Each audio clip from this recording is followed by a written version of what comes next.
Good morning, everybody, and welcome to another Saturday edition of Drink Up. I am in Chicago. Sam had vertigo yesterday, so you will see what you'll get from us. We may be a little out of sorts, but welcome to Jeff Roslund of, is it just Dapper Barons? Is there a the in there? Or is it just Dapper Dapper Barons? Barons. Just Perfect. Dapper Barons. Well, welcome, sir.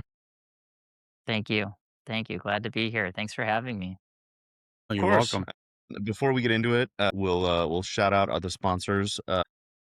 Sam and Alicia with Bev Assets and Frontline, and now my new friend Paul, and myself and Alias Advising, and Ryan Halliman and On the Rocks Advisors. And Sam, where's our obligatory Freebird shot? Got it right here. I was like, did Jay get you fresh water yet? No, I've got a couple more left here, so He's I slipping, forgot. man. He's gonna lose How his many of these? sponsorship deal. This one's fresh. Perfect. Well, thank you everybody for joining us. Looking forward to comments, questions, whatever you got this morning. But Jeff, and I got your, where'd it go? Come on. But basically, you've been doing this lower sugar spirits. I'm way oversimplifying it. I'll let you get into the weeds, but lower sugar spirits in the Twin Cities since 2021, right? Yeah, that's about right. Yep. Perfect. So, what was the impetus behind like I mean this in the nicest way, but I ask it of every brand owner I talk to, like, why this? Why not like a clothing brand or real estate, or Yeah. like why this specifically? Mm-hmm. Yeah. Yeah. Great question. Well, it really goes back about 10 years ago. So I had been a cocktail enthusiast for a long time, but 10 years ago, I really started focusing on a low carb kind of keto lifestyle. And from that, I started to pay a lot closer attention to all the sugars and carbs that were in all the food and beverages that I was consuming. So, again, as someone who liked cocktails, I had a lot of different spirits in my house, a whole liquor cabinet. But as I researched the nutritional profiles, I was really shocked when I found out that standard liqueurs are half a bottle of sugar, and they're just densely sweetened. Bring that back. I love the showcase. Yeah. Does that say half a candy bar or two candy bars? Actually, it says 12 candy bars. Bullshit. Yeah, So, wow. yeah. So this is Damn. we do a lot of cocktail classes, and actually, I could go dig up. I bring 12 candy bars with me to show, and that's what we always start off is kind of saying like, how much sugar do you think is in a traditional liqueur, like Yeah. Kahlua, Di Serono, and a lot of those ones. A lot of people would think like, oh, maybe like one, two, thinking that candy already is so much sugar, and it's like, no, you look at a whole bottle like that. And that's a Right. lot. So, you Yeah. go and you put some of this in your coffee in the morning. You actually, if you're pouring 2 ounces of this into coffee, that's the same as a Hershey's candy bar. Jesus And, a Christ. lot That's of times people crazy. are doing that thinking like, oh, I'll treat myself to a little bit in the morning. But if you were to change that perspective and said, would you really treat yourself to like a whole candy bar with a cup of coffee? It would probably feel a little bit overindulgent. Right. So yeah, just going back to the history though, I started thinking about it. I really liked making these cocktails, and it's like if I could just match the sweetness of these liqueurs, but use other types of sweeteners that bring down the sugar content, the carb content, that would allow me to really have drinks that fit my new diet and lifestyle better. So I started experimenting with all sorts of different sweeteners, really focusing on the natural ones. So a variety of sugar alcohols like erythritol, xylitol, allulose, and plant-based sweeteners like stevia and monk fruit. And eventually I landed on a blend where the sugar content of our product looks more like this, which you just Hmm. kind of see down here at the bottom. So it's over 90% less than what you see in these traditional liqueurs. Sure. Wow. So yeah, Well, and so the thought I'm was sure like go ahead, yeah. for you it seemed like, hearing you say that, right? I talk to people, I know Sam does too, but in RTD or even in CPG every day, it's like for the last whatever 15 years, and for me anyway, like probably longer, people, "Oh, sugar, we're gonna switch to sucralose, stevia, erythritol, whatever." And so the fact that, like, in my experience anyway, and I'm trying to give you a huge compliment, like the fact that you were the first person to be like, yeah, but also the bottles, like you've taken it out of all the food, but it's still getting into your system via the cocktail you're having with dinner, right? Like, That's right. That's brilliant. That's right. Yeah, yeah. Yeah. I remember Sorry, go talking on. to you That's when you just I started your journey, by the way. Do you remember, I Yeah. mean, you Yeah, Sam it and was a I, we've crossed paths over the years now. It's fun to it's been like multiple different venues, whether it was when you're during your breakthrough days, and then yeah, again with the Bev assets, and yeah, we're cross paths again here, and maybe one of these days we'll actually have a true business partnership. yeah, Still waiting for the time to yeah. be right there, but Well, I mean, we should definitely, yeah, since we're in the same town, we all should just grab lunch one day for also that. sure yeah, Yeah. and yeah, do that. But I still absolutely, have my my bottles. yeah, I have the smaller ones or whatever, which is yeah. pretty Those amazing. version 1.0 is what you have there, and there's still a few of those left in the wild. I actually was looking around my home. I don't have any more of them, so they're just, I need to get some just to be in a antique showcase someday. But yeah, that's how things started, was with these liqueurs. And really the key thing, I was like, we didn't have a business plan. This wasn't like a you think about like big companies, like they're probably looking around at like market data and kind of like looking at patterns of things, say Right. where do I kind of like create something new there. And for me, I was looking to create something that really fit my lifestyle. And it wasn't until I started telling friends and family about what I was doing, they're just like, "Oh, that's really cool, could I buy some from you?" Yeah. Like, I'm like, what are you talking about? And I Hey, can we and go as through can we go through a timeline? This is really interesting because I've Yeah, known you for quite a while, believe it or not. We've crossed yeah. paths for a few different reasons. But so have you been at this 10 years plus? Well, so I'd say as like a hobbyist, it kind of goes back 10 years. It was 2020 was when with the COVID shutdown, I was working full time at 3M, and we were actually forced to take vacations and furloughs. So had a lot of extra time on my hands. I said, why don't I really dig into this idea? And that's when I really like I still have my original lab notebook journal of all the different recipes, hundreds of different combinations of things. And that's when I kind of nailed down something I thought was really good. And that's when I started to also do research of like, what would it take to bring something like this to market? So I called up other distilleries, and since everything was just shut down, everyone was just sitting around and they had time to talk, which was just really lucky timing. So I talked to the founder of Du Nord. He was one of the first people, had like an hour-long conversation like this, and he connected me to like five others. And I talked to them, and they connected me with five others, and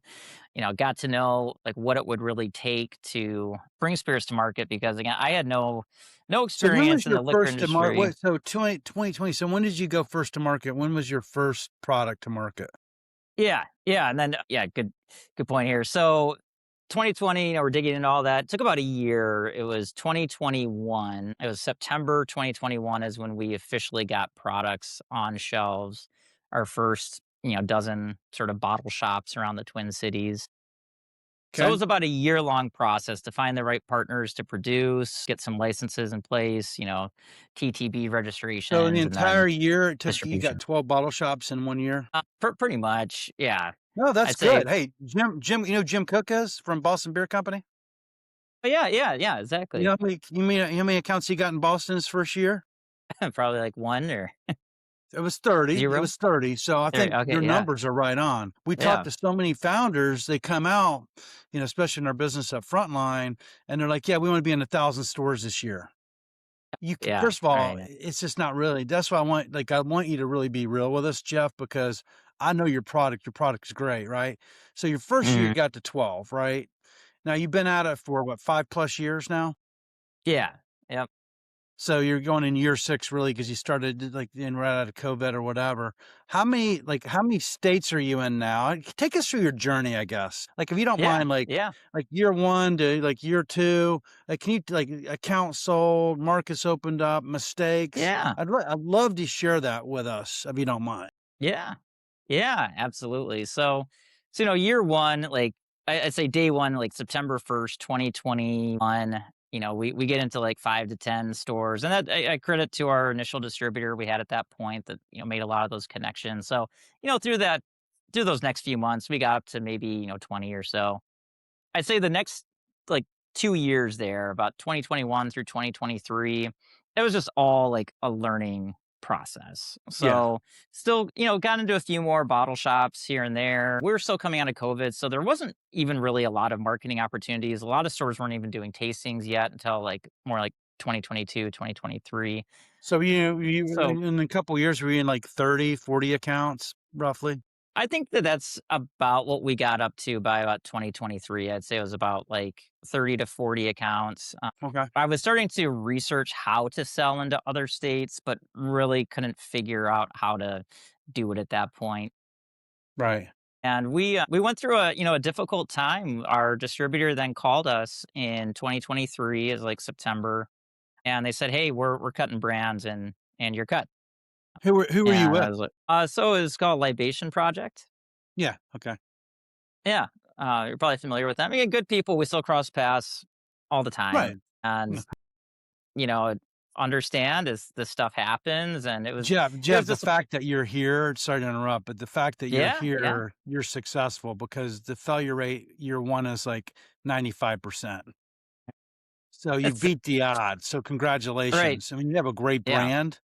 I mean, you're here yeah, and you're in the fight and you're building your business. That's why I want you to take people through the journey. So you yeah. 23, you get this horrible news. Your supplier, your distributor lets you go, which is not unheard of. Distributors look There at their dead and happens. slow moving inventory, no offense, but they look at they at 365, and if it's not moving, they have to make that Hmm. decision, right? Yeah, On your yeah. brand. So what did you do? What you had to pivot, it sounds like. Yeah, so we had to pivot. We had a lot of things that I looked at as like fundamentals of like, okay, maybe it doesn't work for them, but is this idea like legit, or where's the problem here? And I think it really just wasn't a good fit with a lot of other priorities they had at the time, and that's what I concluded. So we talked to other distributors, and that's the difficult thing in the industry is that there's just not enough distributors for all the brands that are there. Liquor distributors don't grow on trees, and if we can't cut it with a small distributor like that, there's no way we're gonna be talking to Breakthrough and Johnson Brothers at that point. So we got to find another small distributor. And luckily we did, and we talked to our key accounts where we were starting to get a lot of traction and starting to hear good things. And it was through those stores like Haskell's around here and Lund's. I love it. So They your customer, like the retailers, the accounts said, "Hey, I like this distributor," so they helped you. That's great. Exactly. Fantastic. Yep. And they wanted to keep carrying our products, and they're just like, hey, I think the ones for what you're looking for, you should look at this place called Bourget Imports. And it was ironic because their offices are actually like a mile from my house, and I just had never really put it all together.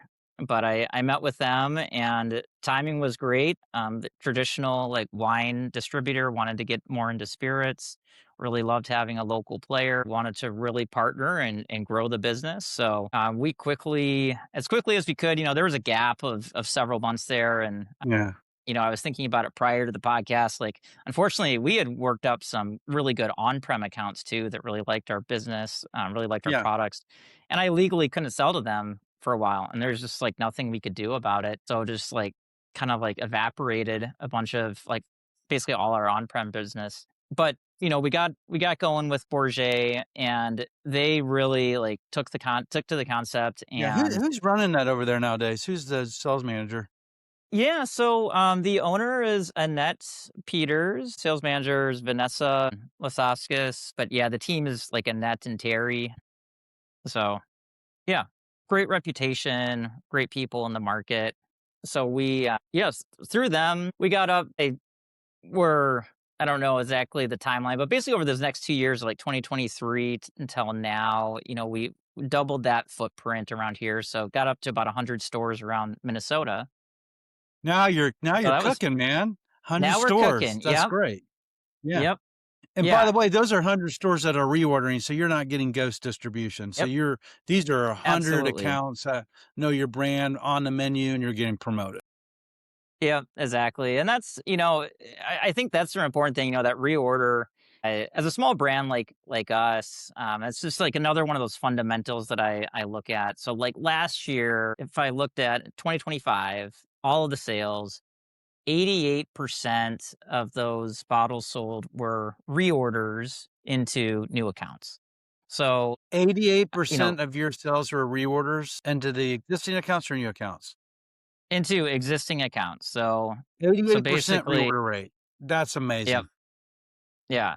Yeah. And, we have a bunch of SKUs, and it varies a little bit by SKU in terms of which ones move as fast. But, the way I look at it is like, when I look at all my sales, our accounts buying and or like growing into our portfolio because they like what they're seeing. And then Right. especially like on-prem, to me, like if we sell a bottle into a bar and it's sitting in the back bar and it's not being used, I don't care about that sale. That doesn't do anything to help the brand. What I care about is getting on the menus. Is it in cocktails that they taste good, so people order more of those and they're keeping it on the menu.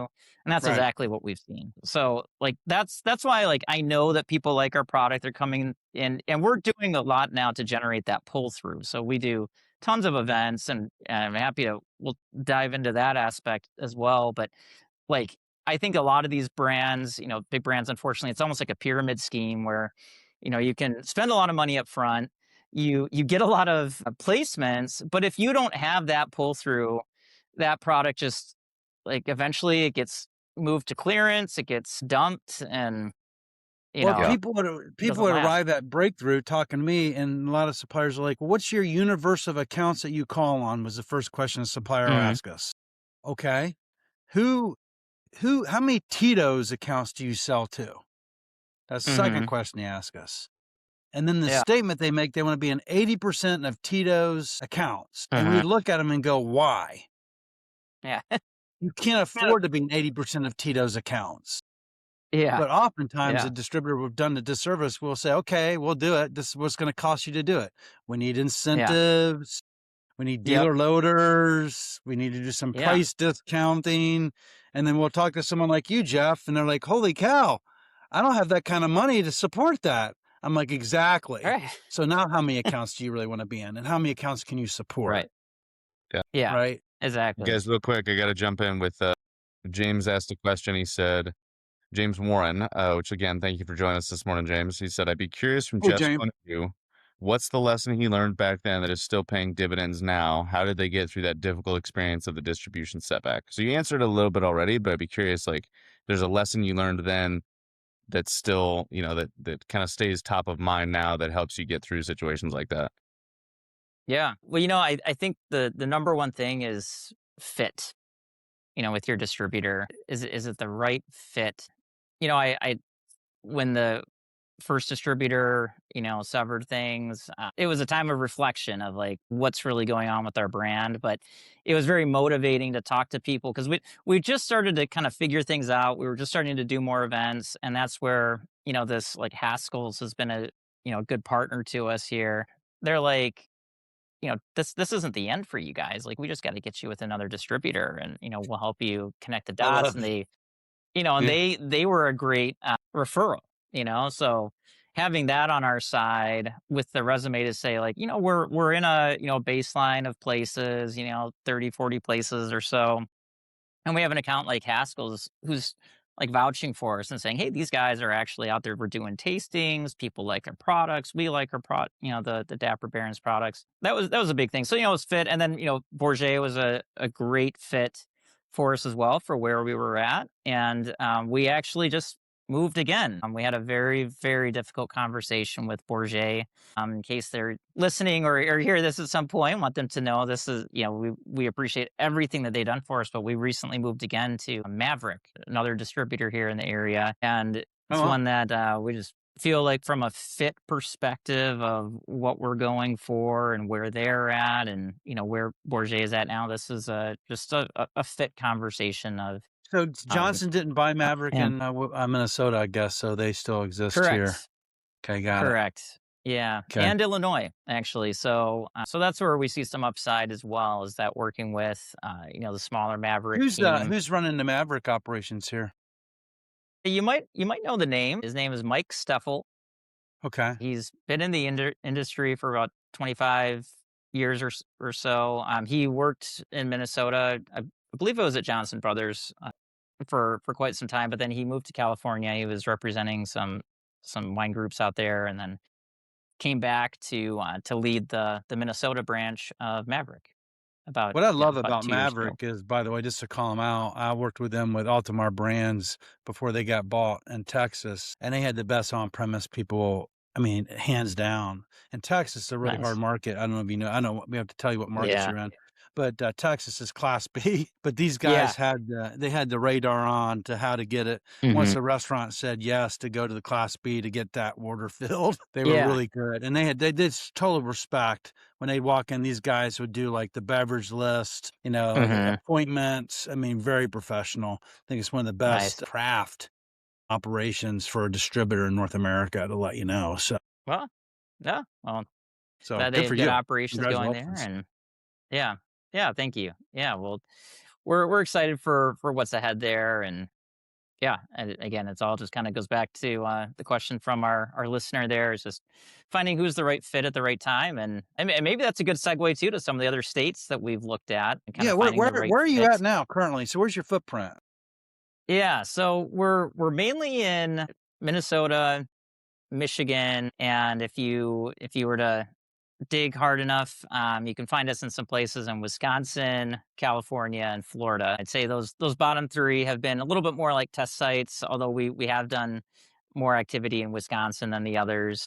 But like we've been actively working on Michigan quite a bit, and that's a unique one. I'm sure Sam, in your experience with it being a control state, like you probably know the ins and outs. You mentioned Texas, so I have an older brother that lives in Texas, so I did. He connected me with some people there, had some conversations.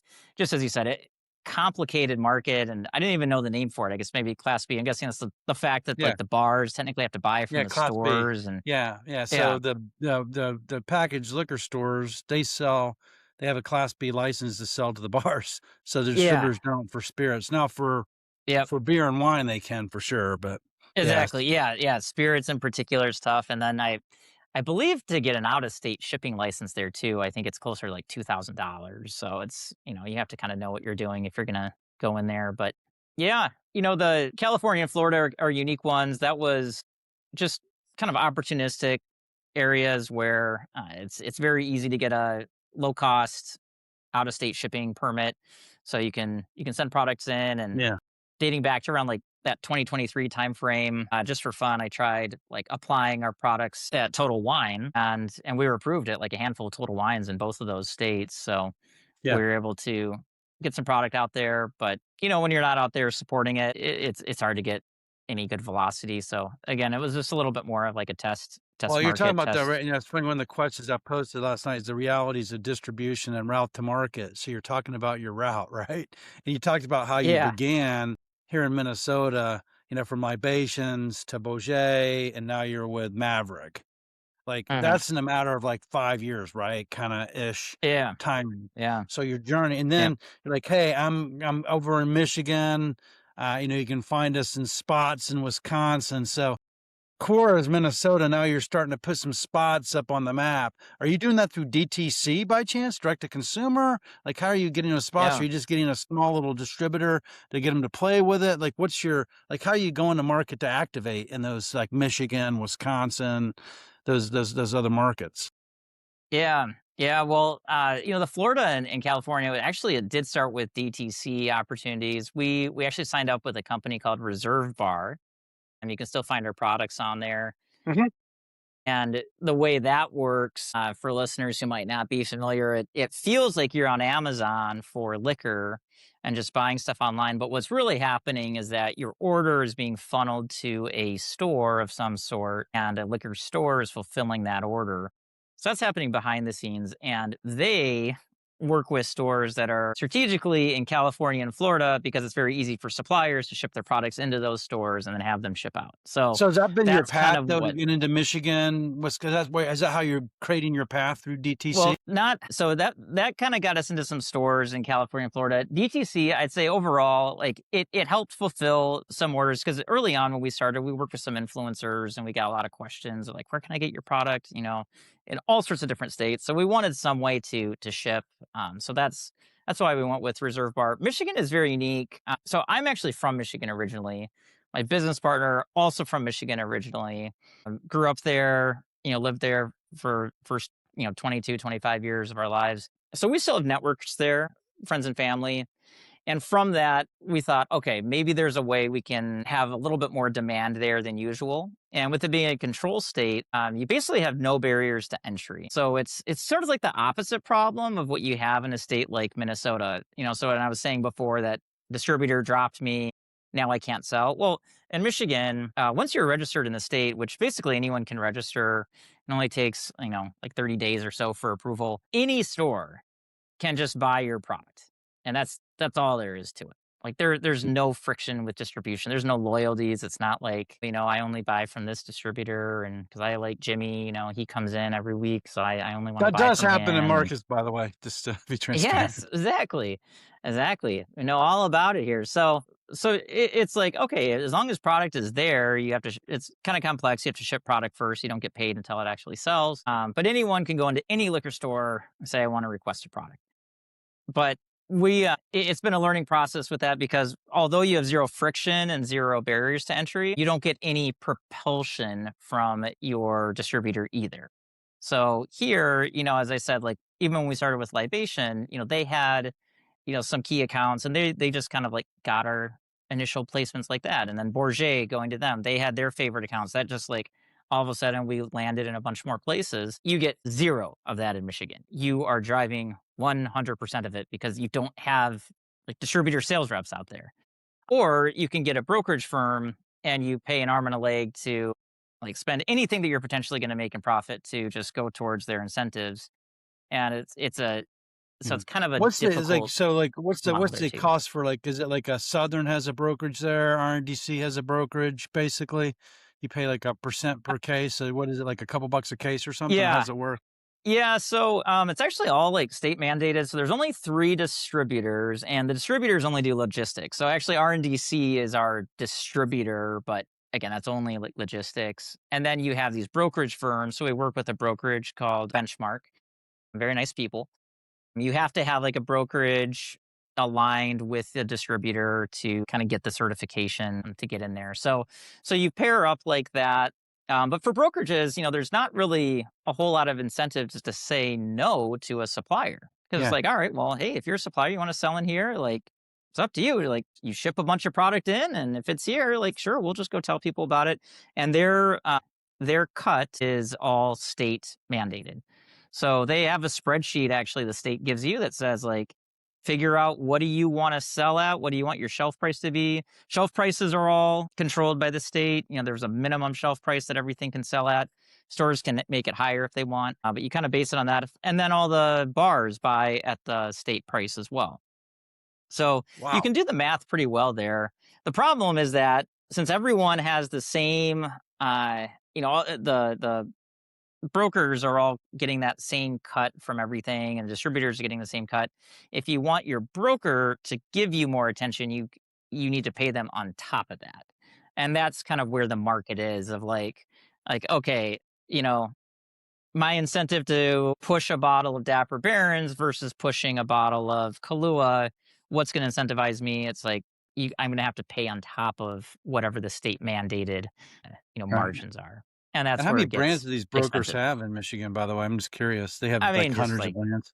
hundreds and thousands, and I mean of SKUs at least. So I took another trip to Michigan just earlier this year in February, and it's been a long time since I've been there.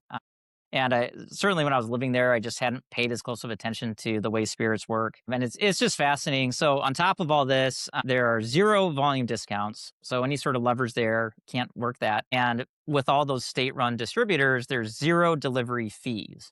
So think about this now. If I'm a liquor store owner and I never pay delivery fees, I have 0 incentive to buy any sort of volume. I buy 1 bottle at a time, and I put that 1 bottle on my shelf, and when that sells, I buy another bottle, and it just shows up a few days later.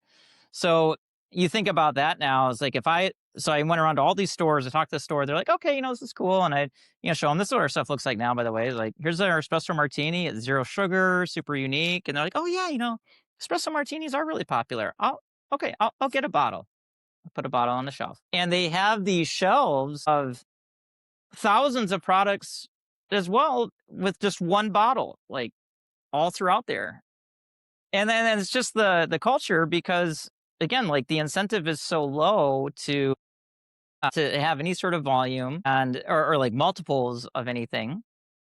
So yeah, and like if one of the if the neighboring bottle shop only has 100 products, but the one next to that has 500, and it's everything in the spirits book, people will be like, "Well, I'll just go to the one that has 500 because I can find it all there." And that's it. So you think about all those visits, you're going place by place. Your upside potential is that you get a sale of one bottle onto that shelf.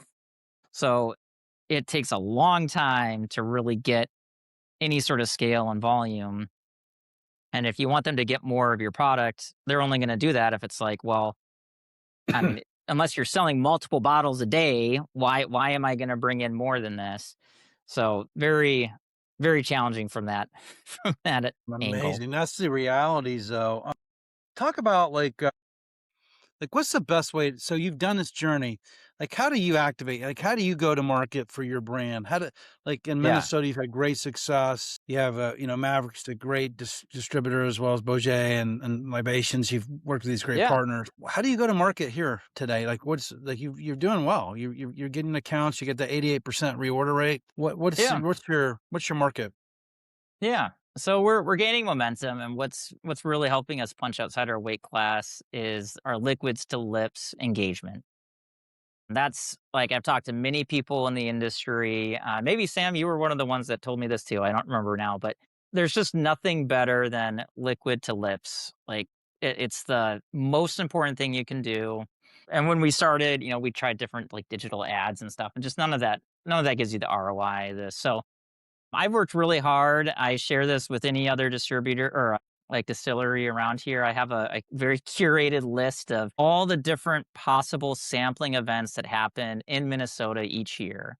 And this Oh is wow. everything from like Taste of Maple Grove, Taste of White Bear Lake, Shriners fundraiser here, community fundraiser there. Like there's all these things, and it's difficult because there's not a list like this that's out there. You can try GPT, it won't find them either. It's just from like hearing about this for a few years, and then finding who the organizers are, reaching out early enough to get a table. But the nice thing is like most of these are free, and that's what I tell my peers. It's like you should be at all these things, like that. They're You're free, and getting you get to talk to consumers about your product and taste. My God. yes, yeah.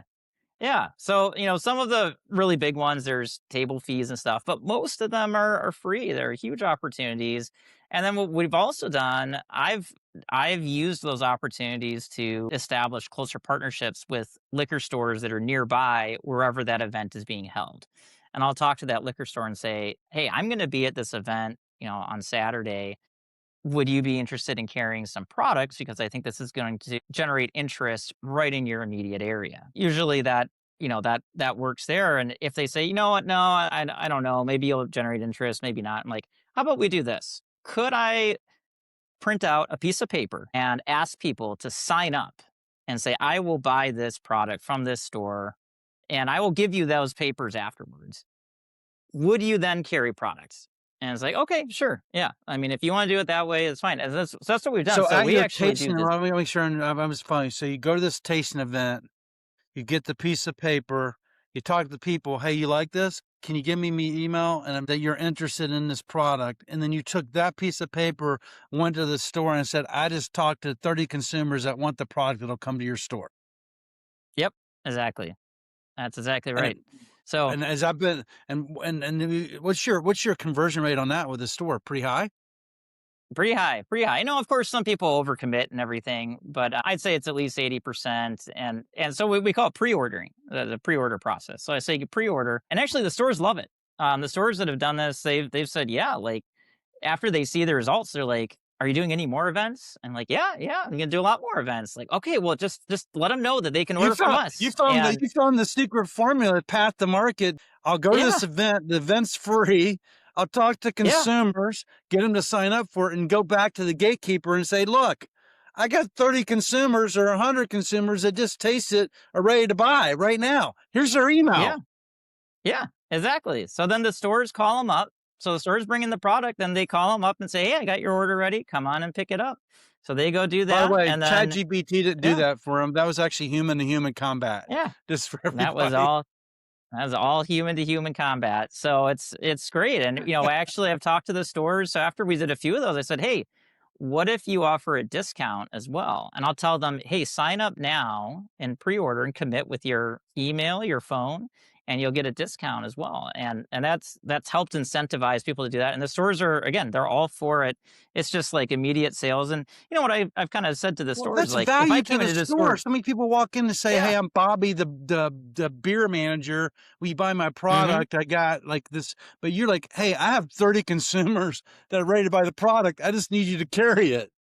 Yeah, exactly. Exactly. And then they see like, hey, I've got, because we got a lot of products. I've got an espresso martini, we've got, amaretto. They might say, all right, well, I got like one order for an amaretto, but I had like 10 people get espresso martini. Okay, you know what? Let's fulfill that 10. And why don't I get an extra case and I'll just put that on the shelves because now I can see that's actually, good with my market here. So you get like the sales from the event. You now get often a new placement or additional placements, and that's the type of thing, like going back to what we said earlier on, like the pull through, the organic interest. Like I know that it's there in this product. Like this is really Well, unique, and that's why I you don't have think an any other brands are 88% doing reorder this. rate though, because you're working the consumer Yeah, and you're making sure that you're exactly. getting they're driving them into the account.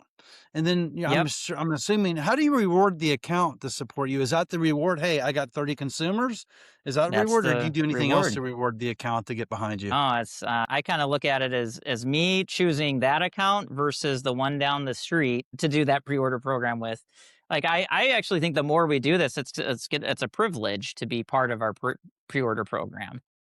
So Yeah, we have a sign and we say, well, here's the, different accounts that are part of our pre-order yeah, program today. And, if you want your favorite liquor store to be part of it and have them talk to us, I, yeah, yeah. So it's you a ask really them, you great say, hey, where do you, option. who's your customer you prefer to buy the product at? Yeah. Yeah, so we've had, some of the one names on the list, like Haskell's, like all the Haskell's ones, Lund's, and I talked to the category manager. He said, "Yep, you can put all the sites on here, and I'll talk to the managers that if someone wants to get it from a Lund site there, that's fine." And then just a variety of other independent ones. So I try to cover the entire metro. So at some of these bigger events, like when we do like food and wine and grill fest where we're getting, thousands of people all around the metro, I can say, well, where do you live? Let's find a store that's convenient to you from the list. Okay, here's your order form for Haskell's White Bear Lake. Oh, you're Yeah, in you know what's Lakeville. amazing about Here's your this order is form for you Lakeville. have a full-time job and you've built this brand. Oh, well, thank So how you. many Yeah. hours a week do you put into this brand? Like, honestly, like, are you doing 40 hours a week? Like, what are you doing to build this brand? Depends if my Medtronic folks are listening or who knows. But I'd say like it's just it kind of depends week to week. But I'd say at least 20 hours, and it actually dovetails really nicely with the full time job because my day job is pretty heavy, like Monday through Wednesday, and then as you see it, the Thursday and Friday it tapers down a little bit. And then all this other stuff, though, when it comes to all these events, that all tapers up starting Thursday through the weekend. So, So I mean, it but I love the fits math, right? together. There's 162 hours in a week. You give your employer 40 to 60 of that 162. There's still a lot more Yeah. hours on the table for you to go build your dream, right? Yeah. Yeah. Which is fantastic. I wish I would have done what you did, because when I went in and I was working for the man, I was like Yeah. working 80 to 120 hours a week for the man and Yeah. barely sleeping and going Yeah. on in. So that's what you just shared, is you can have a business, still be loyal to your employer and deliver on your promises and bring something to market like Barron's, which leads me to my next question, kind of change the subjects. But Sure. Yeah.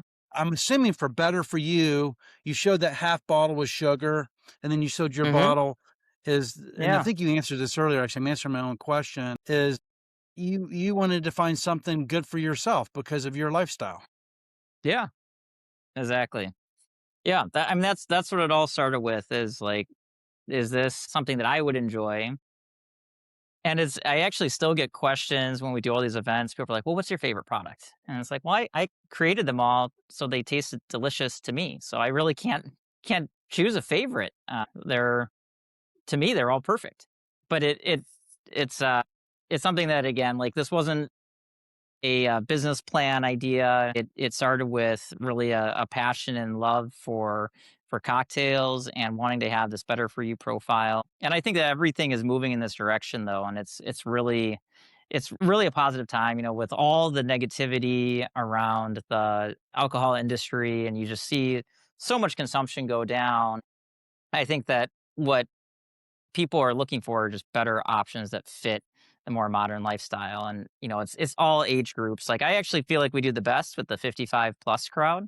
They're the ones that are more familiar with liqueurs and a lot of these classic cocktails, and they're ones that are really conscious of their sugar for a variety of health reasons. We have, Yeah. unfortunately, like diabetes epidemics, and I have all sorts of stats on our website if you're interested. Yeah. But Well, that's definitely an how do important people category. But even find the you younger actually? folks too. I So, mean, younger, yeah, like the way when I was growing up, more in the 80s and 90s, the health guidance from the FDA was the food pyramid, and at the base was carbs and grains and rice, and it said, have 12 servings of this a day. And now, earlier this year, the FDA flipped that around. And now the guidance is it's all about meats, vegetables, have a very small amount of carbohydrates and especially processed foods or anything like that. So I think people are really shifting their consumer preferences. A stat that really shocked me is that now 60 of beverages on the market are sugar free. So sugar free used to be the alternative for the right. health nuts. Wow. Sugar free Right. is now the norm. That is what people Right. want. Well, that brings me to a question, and have to make a comment first. So months ago, I had a non-alc functional brand who was trying to get into gyms, and he said these gyms will come in and let me do tastings there with their members, but they don't want to carry my product. Like, they won't place an order yet. Okay. Mhm. And he's asking me, he's Mm. like, how do I get around that? And I'm like, dude, I'm the ops guy. Like, I don't fucking know. He goes, well, I can't afford to bring anybody else on, and I still need your help for ops. So, like, help me, right? Just come up with an idea. Yeah. Okay. So just in the interest of getting creative, I was like, look, I literally told him what you just said. I was like, take a sign up sheet. It's a gym. Like, just ask people, hey, if this product was carried here, would you buy one on your way out of the gym? You know, and not even the way you did it of like pre-ordering it, but just to like show interest to the gym, like, hey, these 50 people at Yeah. least said on Like a paper that they would survey. buy it, right? And so it's Yeah. validating for me to hear that, obviously you took it a step further with the pre-order, and I didn't have that idea, but it's validating to hear that even just the impetus or the start of that thought process holds weight, right? Yeah.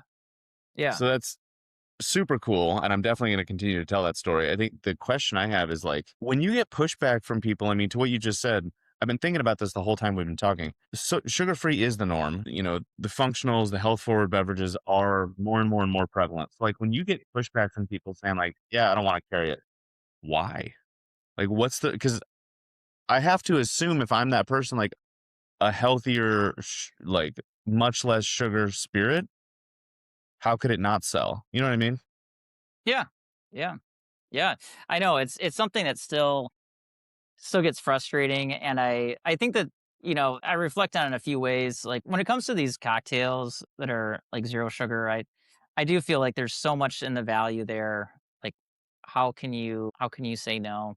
I think one of the things is that Mhm. people are skeptical about the flavor and the taste. Okay. So Sure. when they see zero sugar, what goes comes to mind is like Diet Coke, Diet Pepsi. Mm, And with those products, you're sacrificing something in taste or whatever that, you know, people just don't really like the difference sure. of not being normal. So I think there's a lot of skepticism, but that can be overcome pretty quickly if you're like, okay, just try it. Like, if you once you Yeah. try it, you'll see this tastes really good. And we've Right. also submitted these to all sorts of spirits competitions. We've won medals for all of them. So like that's a big thing. But I think the other aspect that I still haven't figured out, and it's kind of as the newbie to the market, is just the market dynamics of a store wanting to see brands do like all sorts of support with, are you going to have like signage? Are you going to, what type of deals are you going to give me? And like Sure. all of that stuff is very distracting. And if you're like, I'm just trying to like sell you a product normally, Right. as cool as it sounds, they have a lot of other things that sound cool. Their attention just goes to the things of like, well, I can do all these like specials with these other Sure. brands, and then I think the last thing is just like the first mover disadvantage here of like with it being so new. What Yeah. people usually say is like, well, I've never seen a product like this, and that's because when people start drinking, they don't care about their sugar. And although I know that's not true for Right. all sorts of personal data and research I've done, plus market stats that are to the Right. contrary. I think that with it being new, that it just introduces a new Yes, and level of skepticism that despite how good it tastes, despite the competitive price, despite all that, Sure.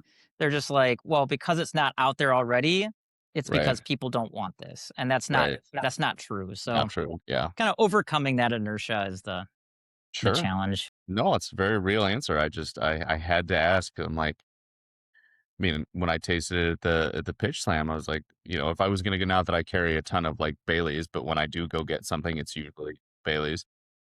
Yeah. When it comes to a liqueur or something, like, why would I not?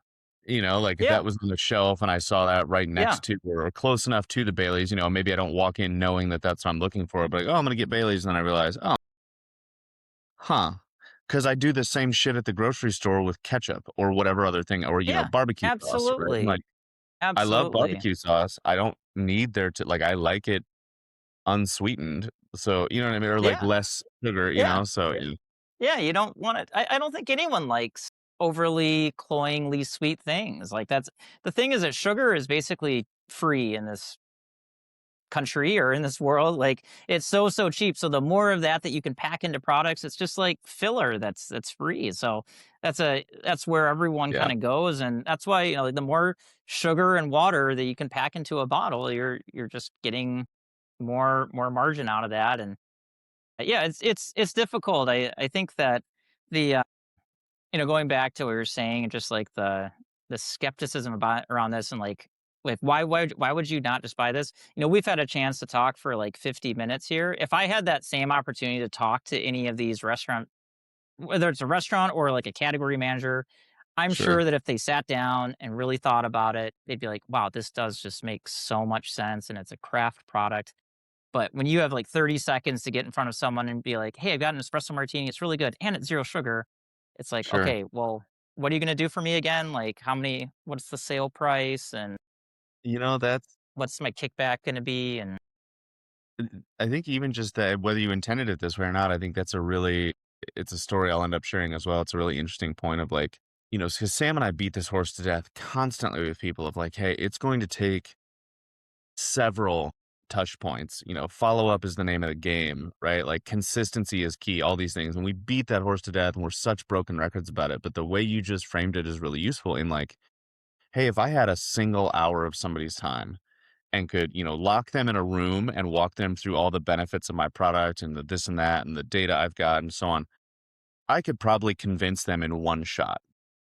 But Mhm. nobody's got an hour to give to anybody anymore. So I've got to get an Right. hour's worth of time in 30 to 60-second increments and Mhm.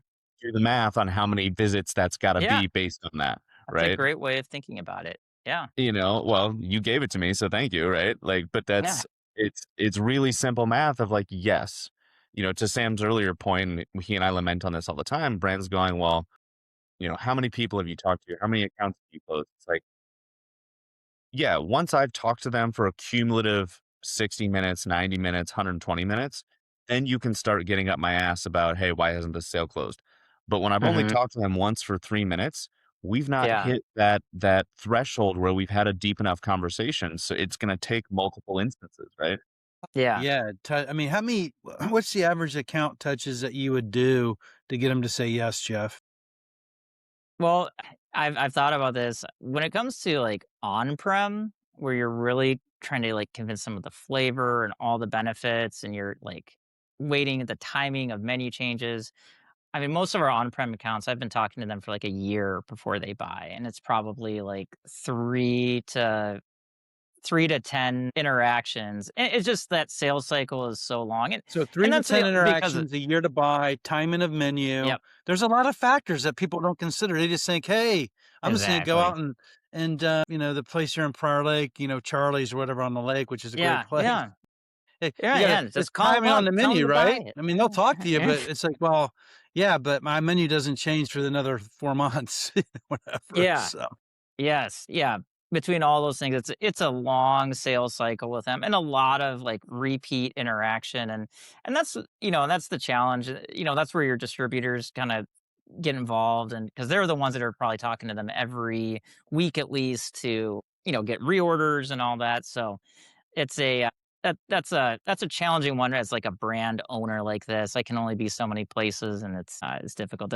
The stores, that's where, it started like that as well. It could take a lot of touch points, but really for the stores, they're just looking for a convincing argument of why is this going to sell? And I've almost kinda, like, pivoted the conversations that although I love the integrity of the product and everything about it, they are much more eager to hear a story of, like, "I'm gonna do an event you know, down the street next week and it's going to get all this interest, and you kind of go down that direction. Then it's like, I don't care if you're selling zero sugar espresso martinis or full sugar pickled juice, watermelon spritz, like whatever. If you think it's going to sell and you're going to do all that hard work for me and all I have to do is just take orders, then fine, I'll do it. So like that's kind of the dynamic I see between the, on and off. Mhm. amazing. Hmm. You want to Sam, take you wanna ask our you mean ask the question? Or go ahead. yeah, I was like, "You take it." Yeah. So as we wrap up, a couple things, Jeff, we got an important question, and then we'll ask you if there's anything else we need to cover off with our audience today. So first of all, thanks for joining us. Yeah, you're welcome. We ask everybody that comes on Drink Up this question: what's the difference between success and failure? Oh, yeah, good. Good question. I mean, I think success for me, I'd say success is meeting the expectations that you set for yourself. Failure, I feel like you only fail if you stop learning and like you just kind of like put that on yourself. Like I feel like anytime I've felt like I've failed at something, as long as you've learned and you move on from it, it's really not failure. It's just all learning experience. So that's how I would look at it. What keeps you going? I'd say when it comes to the drinks business like this, it's all those events and the reactions of people, and particularly like the eye-popping reactions when they see this. I love cocktail classes are my favorite thing to do. Going back to our conversation earlier, when I can get, a solid half hour in front of people, tell the story, show the visuals, the reactions are often like, "I'm never gonna buy anything else again other than Dapper Barons." Like, why would I? Right. And it's like, okay, I've created something that really people just fall in love with and go crazy about. Like, I think the sky's the limit. And I'm really excited to see what's next. And that's what keeps me going is like, there's good things in the future coming here and I want to be there to see it. Well, I love your website. It says you have a purpose, and your purpose is to get sugar out of people's bodies and actually drink better for you, a product that you came and you developed. Is there anything, so as we go around the table, is there anything that we did not cover today, Jeff, that you would like to convey to our audience before we wrap up? Yeah, I think we covered all the big ones of, just understanding your purpose and mission behind the product. When it comes to the liquor industry, the unique differences from state to state, control states versus free market states. And then I'd say that just the biggest thing is like distribution and like that side of the market, the control of that, the influence of distributors like that. You just can't underestimate that. And if anyone's ever new to the industry, I think anyone who's new to the industry underestimates that until they really live through it on their own. And Fan- then the market fan- activations, like I appreciate the opportunity to talk about all the strategies we have there. It's been a master class, actually. Yeah, it's been a master class exactly in Yeah. terms Oh, of how thank you you. go to market. So very much appreciate you sharing and learning with everybody. Yeah. So thanks, Appreciate Jeff. it. Thanks for joining us. Just going around the room, Adam, any closing thoughts from you? I mean, I think Jeff just hit the nail on the head, as did you, right? Like, these are the kind of not that I don't enjoy every conversation we have, but these are the kind of conversations that I wanna just take and force, like middle school, film day when the teacher's got a hangover, right? Like, just force my clients to watch it on, like, yeah, when I tell you, go talk to people, someone like, when I tell you, make a like, I'm not bullshitting you. This is how it works, right? Uh-huh. This is a prime example of how it's successful, the numbers to it, slow and steady, shit that's gonna happen, distributors are gonna break up with you, that's okay, like, Mhm. it's just your insights have been very useful, so thank you. Yeah, Yeah. very, very, Thank you very very much. thoughtful, very open. We're wishing you great success. For me, your mission, when you have a mission and a purpose, that really resonated with me. And I've talked to you a few times, obviously, over the years, which is Yeah. great to see you Yeah. still, living the dream, man. And anything that I can do personally to help you, just let me know. Happy to Yeah. do that anytime, Jeff. Thank you. Thank you so much Yeah. for coming on. I'm so glad that you joined us today because it truly is a master class and how to go to market. And as Adam said, is if you're patient and you're persistent and you show up, you can be successful. And you're gonna have distributors fire you. You're gonna have customers Mhm. delete you, but you stayed in the Yep. game, man. You stayed in the fight, and I think it's just awesome that you shared what the realities are and how to go to market. And we wish you great success. With Yeah. that, we'll wrap Thank you up very much. today. Jeff and Adam, please remain on the line, and we'll call it a Saturday. And until next week, Adam and I will be back. And Jeff, you're forever alumni, so you're always welcome back. Thank you. Appreciate it, Thanks, guys. everybody. Take care. Have a good Saturday. Thank you. Shit. Shit.